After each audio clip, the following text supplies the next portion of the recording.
जय हिंद। आज हम समझते हैं भारतीय इतिहास में पहले युद्ध दसराक युद्ध के बारे में।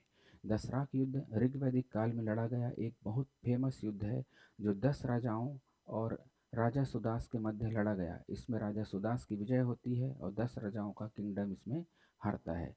तो मेनली हम कहें तो यह युद्ध भारतवंशी राजा सुदास और 10 राजा जिसमें विभिन्न 10 जनजातियों के जन शामिल थे के मध्य हुआ था।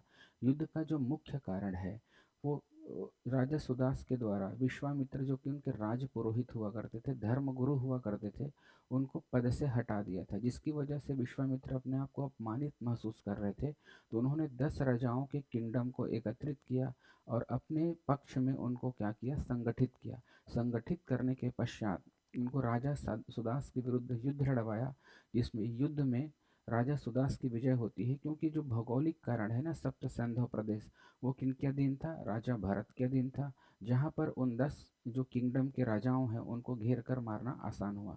यह युद्ध भारतीय इतिहास की दृष्टि से महत्वपूर्ण है, क्योंकि जो छोटे छोटे जन हुआ करते थे, काफ़ी कुछ विकेंद्रीकृत प्रशासन की तरह था।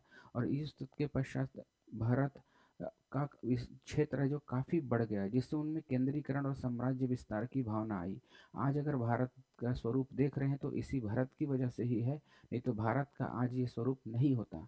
तो बाद में जाकर के इस युद्ध के पश्चात पुरु और कुरु जैसे हैं मिल करके बड़े साम्राज्य बनते हैं कुरुक्षेत्र के नाम से। इस तरह से छोटे छोटे जनपदों के संलयन से महाजनपद, और उसके बाद आज का जो भारत का स्वरूप है वो देखने को मिलता है। चलो फैक्ट फॉर्म में जल्दी से अपन इसको देख लेते हैं एग्जाम की दृष्टि से।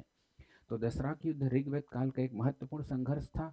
भरतवंशी राजा सुदास और 10 जनों के राजाओं या जनजातियों को संगठित करने के बाद ही युद्ध हुआ था।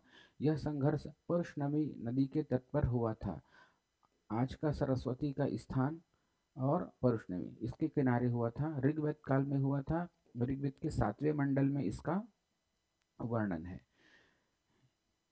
युद्ध के दो पक्ष थे, एक तरफ थे भरतवंशी राजा सुदास और दूसरे तरफ थे 10 राज्य। तो भरतवंशी राजा के गुरु कौन हुए, वशिष्ठ, क्योंकि उन्होंने किसको पद से हटा दिया था, विश्वामित्र को। और युद्ध में उन्होंने अकेले नेतृत्व किया। दसराक युद्ध के स्वामी कौन थे, नेतृत्वकर्ता कौन थे, विश्वामित्र थे। और उन्होंने पुरु,